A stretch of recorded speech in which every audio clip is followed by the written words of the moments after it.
By చేయమని చెప్తానండి. అయితే ఈ స్టాక్ కూడా ఏంటంటే కొంచెం మూమెంటం అనేది పెద్దగా ఈ స్టాక్ లో కనపడలేదు. మరీ లాంగ్ టర్మ్ ఇన్వెస్ట్ అయితే మాత్రం ఇన్వెస్ట్ చేయండి.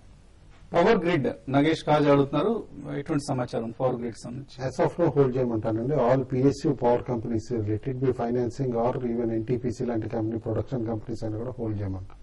Gandhi Lakshmi federal bank Karnataka bank 360లో, ఫెడరల్ బ్యాంక్ కర్ణాటక బ్యాంక్ 180లో బై చేశారు, ఎటువంటి సలహా ఇస్తారు? హోల్డ్ అండి. As of now all private banks కూడా హోల్డ్ అండి. ప్రస్తుతానికి హోల్డ్ చేయండి. అలాగే శ్రీని కమ్జు అడుగుతున్నారు, ఎడ్యుకేషన్ సెక్టర్ లో ఈ learning stocks would our analyst recommend franchisee concept if one wants to adapt అంటున్నారు. ఇది మనం కెరీర్స్ లో అడగాల్సిన ప్రశ్న అండి. సో దానికి వేరే ఫోరం లో మనం ఆన్సర్ చేసే ప్రయత్నం చేద్దాం. దేనా బ్యాంక్ ఇంట్రాడే కోసం లాంగ్ వెళ్ళొచ్చు అని అడుగుతున్నారు. ఆల్రెడీ ఇయర్ హై దగ్గర ట్రేడ్ అవుతున్నాయండి. దేనా బ్యాంకు, యూకో బ్యాంకు, విజయ బ్యాంక్ అనమాట. నేను అనుకోవటం డెఫినెట్లీ స్టాక్స్ మాత్రం ఇవాళ స్ట్రాంగ్ క్లోజింగ్ ఏదైతే ఉంటుందో ఈ క్లోజింగ్ కంటిన్యూ అయ్యే స్కోపే కనిపిస్తుంది అనమాట. హోల్డ్ చేయమని చెప్తాను. ఫ్రెష్ బయింగ్ అయితే మాత్రం ఎన్ని మైల్డ్ డిప్ వచ్చినప్పుడే బై చేయమని. ఫైనల్ గా ట్రేడర్స్ కి ఏమైనా సలహా ఇస్తారు?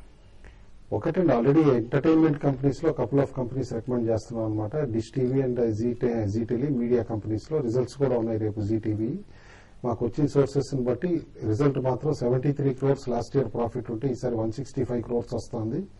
With other income maybe 30 to 31 crores ఉంటుంది అంటున్నారు. ఈవెన్ అదర్వైజ్ 85% గ్రోత్ అనమాట. కాబట్టి స్టాక్ మొమెంటం ఉంటుంది.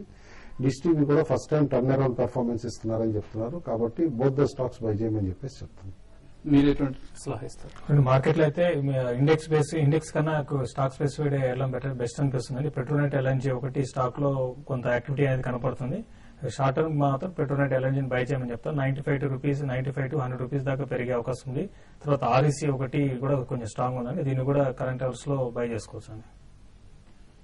ఓకే అండి. సో భారతీయ ఎయిర్టెల్ నుంచి అనౌన్స్మెంట్స్ వస్తున్నాయి. Hopes to launch Apple iPhone services October నుంచి ప్రారంభిస్తున్నట్టు చెప్తున్నారు. అలాగే ఇన్ఫ్రాస్ట్రక్చర్ 3G సర్వీసెస్ ను ఆల్రెడీ ఇన్ఫ్రాస్ట్రక్చర్ రెడీగా ఉంది. ఎనీ మూమెంట్ 3G సేవలను అందించడానికి సిద్ధంగా ఉన్నట్టుగా భారతీయ ఎయిర్టెల్ చెప్తోంది. So Sensex Nifty same levels దగ్గర ఉన్నాయి. 5394 దగ్గర నిఫ్టీ, 17,960 దగ్గర సెన్సెక్స్ ట్రేడ్ అవుతున్నాయి. మేబీ క్లోజింగ్ టైం కు ఈ ట్రెండ్ లో ఏదైనా చేంజ్ వస్తుందేమో వేచి చూద్దాం. రేపు మార్నింగ్ బిజినెస్ బ్రేక్ఫాస్ట్ లో తిరిగి కలుద్దాం.